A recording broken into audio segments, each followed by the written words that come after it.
lot to do today. It was a very emotional day because it's the 75th anniversary of Yom HaShoah. I discussed that yesterday. So, and I was in New York.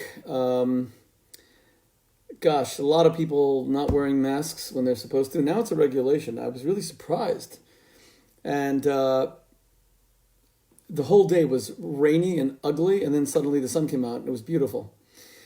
But after such an emotionally harrowing day where I shared, for those of you who follow me on social media, where I shared so many of the writings that I've done on the Holocaust and talking about coronavirus, I wanted to do something much more human tonight because, part of being in lockdown is that we have time to go through all kinds of stuff in our lives that we don't otherwise remember. Look at this. Tonight at dinner, my kids showed this to me. Look at this. This is Debbie. Let me show this to you guys first. This is me and Debbie on our honeymoon. See that? This is me and Debbie on our honeymoon. So I was 21. She was 19. This is, I guess, March 1988. Again, that's... You believe that? Firstly, I have these big giant glasses. Debbie has a big shade hole. Maybe that was the fashion back then. But look how pretty it is. Because this is, I wonder if anyone can guess where this is. Anyone who guesses where this is, I'm going to highlight you here and I'm going to say how smart you are. It's Australia, obviously, because we got married in Australia. And my wife is Australian from Sydney. But where do you think this is? If you can just tell me, okay? Anyone? Let me see any of the messages. Oh, okay. Ali is writing from Perth. I love Perth, but that's not Perth. Perth is like a 5-hour flight from Sydney. This was a lot closer. Not that much closer, but a lot closer than Perth. Anyone else? So this picture was taken in Queensland near a place called Surfers Paradise. The Australians will immediately know where Surfers Paradise is, and the Americans won't. The misleading thing about Surfers Paradise is it makes it sound like it's some great tropical jungle, a paradise, but it's not. It's quite literally a surfer's paradise. It's just a lot of beaches. It's kind of like Miami Beach, and maybe now it's as developed as Miami Beach, where I grew up. Back then it was far less developed. Maybe they've allowed Australia and Queensland to become a concrete jungle, but just absolutely beautiful. Not me. I look like a major weirdo here. A bunch of things you can tell about me back then, okay? You can tell how I'm right out of yeshiva. I look like I'm studying yeshiva, and I was. Debbie looks as elegant as ever. I look like I have like one of those really strange neck beards, like, when your beard grows around your neck. Maybe it filled in a little bit since then. And I've just been reminiscing. I needed a night, to be honest. That's why I'm talking to you about much more human things. I needed a night just after Yom HaShoah and editing my book Holocaust Holiday and the coronavirus. And today I saw the United States Navy ship, USNS, the Comfort, the hospital ship. You can't really see it because they put so many tarpaulins on the West Side Highway. If you go there with a bike, and you got to go very responsibly, obviously 6 feet at least from anyone else. I go much further than 6 feet. You got to wear a mask. But it's all covered with tarpaulins. I'm guessing they've covered with tarpaulins to protect the privacy of anyone that goes in there, which is respectful. Is it also because they're trying to protect the ship? I don't know if there's a lot of terrorism right now, thank God. But then again, some of our soldiers, since the COVID-19 outbreak, have actually died in the Middle East. Maybe there is terrorism. But I'm just reminiscing about so many things. So people are sending me things about my earlier life. This is a book set. Everyone says to me, like, why do you only talk about kosher sex and, your book on Israel, the Israel Warrior? Why don't you talk about your earlier books? And so I wrote these 3 books. These were 3 of the first books I wrote, even though these have been reprinted since. I took the talks of the Lubavitcher Rebbe as explained by Rabbi Yoel Kahn, one of the great Hasidic masters. He's still alive, thank God. And I published this while the Rebbe was alive. The Rebbe wanted us to write books explaining Messianism and Judaism. So I wrote The Wolf Shall Lie. This was a 3-part series, and now you see it's sold as a box set. I published The Wolf Shall Lie with the Lamb. I published What is Hasidus? What is Jewish Hasidic Thought? I did Wisdom, Understanding, Knowledge. And then I was really troubled by the problem of suffering. Look, why does God allow the righteous to suffer? So I wrote Wrestling with the Divine. And this became a 3-part set. You guys can all order it. We reprinted it. So this first came out almost 3 decades ago, almost 30 years ago. And now we've reprinted it. And the age-old question of why the righteous suffer. You had a double whammy of that today with the 75th anniversary of Holocaust memory and the coronavirus. Like, why are so many innocent people suffering? How many people died in New York today? I'm guessing at least 600. How many people died around the United States today? I'm guessing about 2,000. Why does God allow this? And we always hear that people are sinful, or God is angry, or God has abandoned his world. With the Holocaust, there were so many explanations that the Jews of Germany had abandoned tradition. They wanted to be more German than the Germans themselves. They stopped being Jewish. They changed their names, all this other stuff. Of course, it's a stupid theory, not just offensive, but it's also stupid because the Jews of Germany, who are said to have secularized, 80% of them survived the Holocaust. They knew who Hitler was, and as long as they could get out, and they couldn't always get out, and as long as they had a place to go, and they didn't always have a place to go, but they could survive. But the Jews of Poland had no idea that Hitler was going to invade on September 1st, 1939. And they were largely Hasidic Jews. Many of them were religious Jews, and they were slaughtered in mass. Same thing is true of Hungarian Jews. I could go on. But I wanted to understand this problem of why the righteous suffer. So I wrote that book. Here, I want to show you something else. I finally found the picture that I was looking for the other day. Look at this.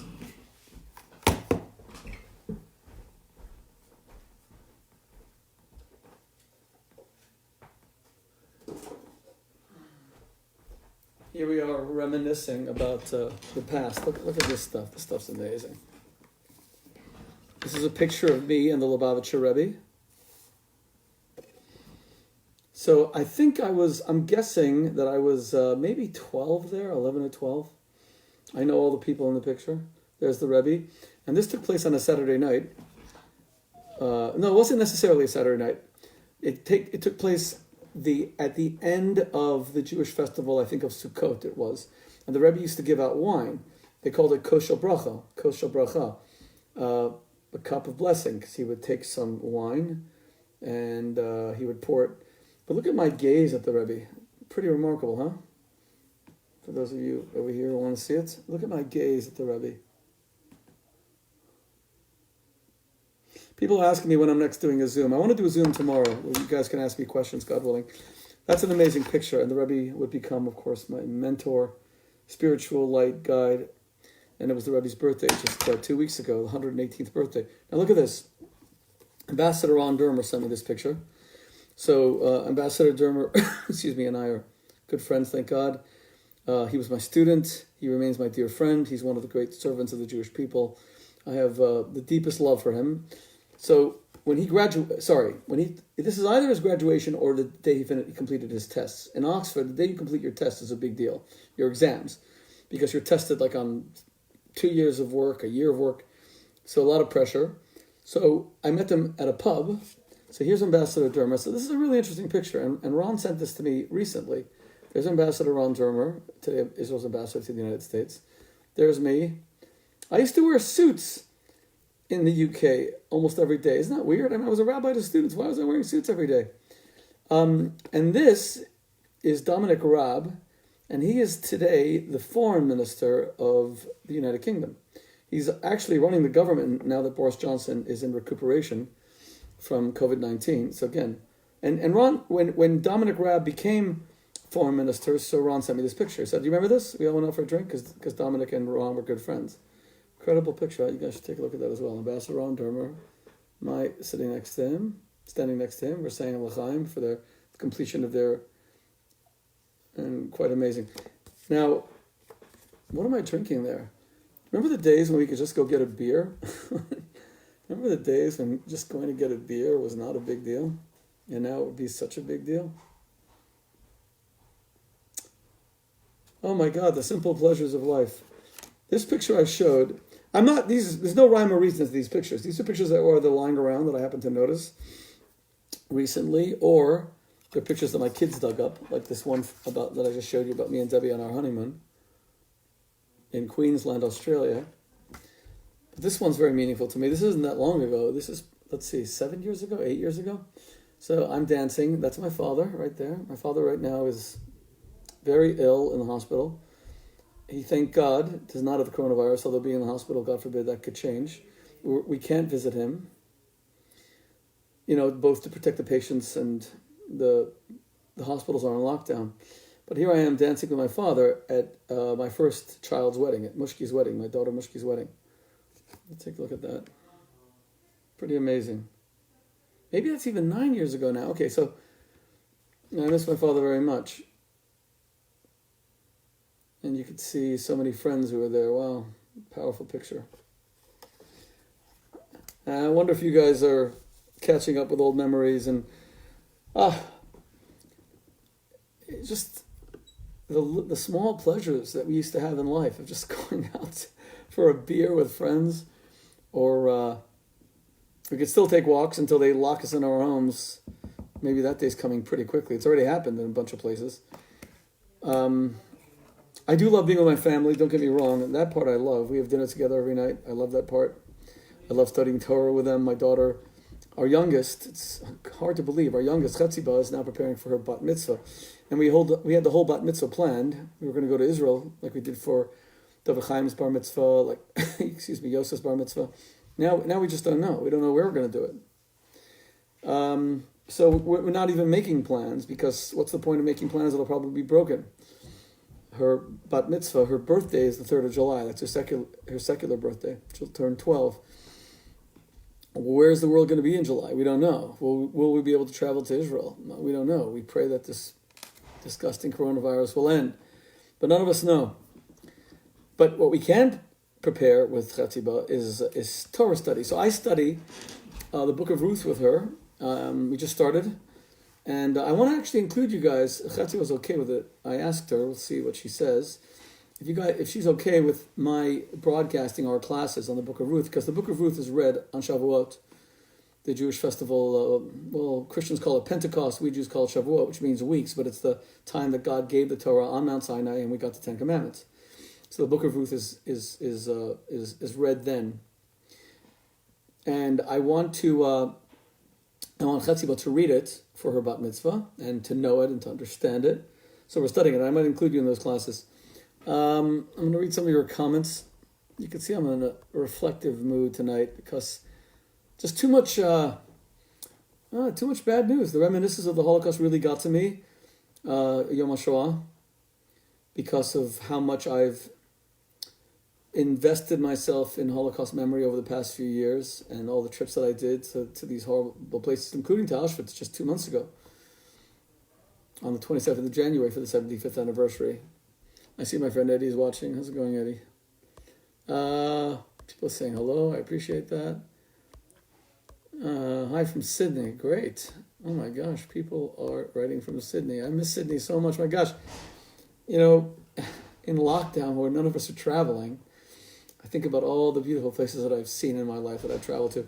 And my wife and I go to Australia fairly frequently because, firstly, I'm invited to speak there often or do media, which I'm very grateful for. I just did a national morning TV show from right here 2 nights ago into Sydney, Australia, or national to all of Australia. But we go there a lot because I'm invited to give speeches, which is nice. I'm invited to do media there, which is nice. But most importantly, we go to visit Debbie's parents, my wife's parents, my in-laws. So, Abby Erickson just wrote, everyone must visit Auschwitz. True, but they had to cancel the March of the Living this year, which is also really sad. I think there's an article up on the Jerusalem Post from the owner of New England Patriots, that great Jewish philanthropist Bob Kraft, about how he was planning to go on the March of the Living this year and how he's obviously not. It's all been canceled. So many things have been canceled. Oh, cool. Good morning from Bangkok. How are you guys doing in Bangkok? Is everyone safe there? I hope that you all are. Wow, we have a really international crowd tonight. Someone just said, remember Viktor Frankl's Man's Search for Meaning. Okay, yes. Not only do I remember Viktor Frankl's Man's Search for Meaning, but I've read it many times. It's one of the most important books I've ever read. Everyone should read Man's Search for Meaning. It's a slim volume. Some of the most powerful books about the Holocaust are actually very, very small, like Elie Wiesel's Night, which Time magazine, I think, called a slim volume of terrifying power. Or or Viktor Frankl, Man's Search for Meaning. Again, a very slim book, and where he makes that incredible point that although the Nazis had robbed him of every freedom, he still possessed the one freedom which no human being can ever deny us, and that is the freedom to respond to what's done to us. So, even in Auschwitz, the Jews who were subjected to the greatest inhumanity could still choose how they would respond.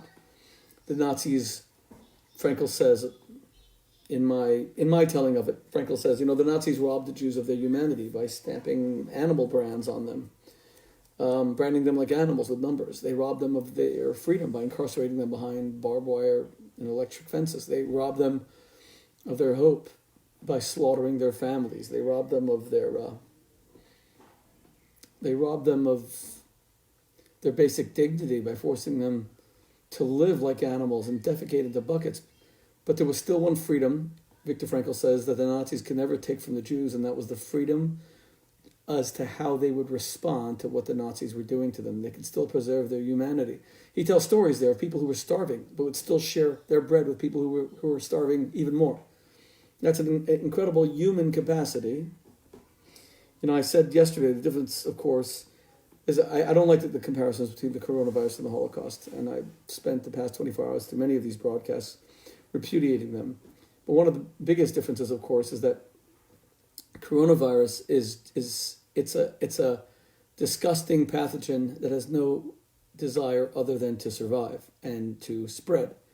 That's why it's so contagious, and it needs a host to do so. So it invades our bodies in order to harm us. Really, not in order to harm us, but in order to survive. But in so doing, it harms us, and we should destroy it. Human beings have a conscience. We have a divine soul. We have the capacity to rise above whatever genetic programming we consist of. We can rise above genetic programming. Most people believe that men and women are not programmed to be monogamous, and yet we still expect people to be monogamous in marriage. I made the point the other night. Think about, that's strange when you think about it, that the coronavirus in some ways is making us more immoral. Maybe it's making us spend more time with our family, spend less time focused on money. But for those people who don't respect their marriage and betray their marriage, coronavirus has made adultery almost impossible when you think about it. If adultery is about having secret rendezvous with someone and telling your spouse that you're going to the hairdresser, well, that's out because everything is locked. Everything is closed down, so there's no secret rendezvous. If coronavirus is about if adultery is about texting someone, sexting someone, having a secret electronic affair, well, that's out because you're home with your spouse the whole time. What are you going to tell them? Who are you writing to? If the coronavirus is about staying healthy and, God forbid, not infecting your family, then you'd be crazy having an affair because you could, God forbid, infect the people you love the most, your children, your spouse. The net result is, I bet infidelity in marriage has sunk by 95% since this pandemic started. Now, we don't want to be moral because of the pandemic. It's still interesting, however, the strange consequences and outcomes of something like a global pandemic. But what we should really do is make our marriages more passionate and have a much more intimate connection with our spouses. And we are all capable of doing that, thank God. So, I'm going to take this opportunity to say, have a very good night to all of you. I hope you enjoyed some of the memories that I shared and some of the ideas that I shared. Tomorrow, I think we're going to try, God willing, to do a Zoom, and we'll announce it so that you can actually talk to me, and we'll do another Q&A, God willing. And God should bless you and your families. By the way, reminiscing about the past, now that we have so much time with our families and looking through old photo albums, etc., that's actually not a bad thing at all. I'm thinking this picture of the Rebbe, I didn't take that picture, but I took a very similar picture of the Rebbe by myself with a tiny little camera I had, probably 40 years ago. So pictures bring up a lot of interesting things. Okay. But I bet you have so many family albums, and that will get you guys talking at the family table and have more and more things to do at the family table to make sure that that the family time that you have is quality time that leaves you very strong, because this pandemic will end, God willing. God will destroy the scourge from the earth, and then we'll go back to normal lives, and we will miss some of the closeness that we had with our families, and we have to make sure that the bonds of intimacy and closeness that we're building right now last for us for years and years to come. Okay, God bless you all.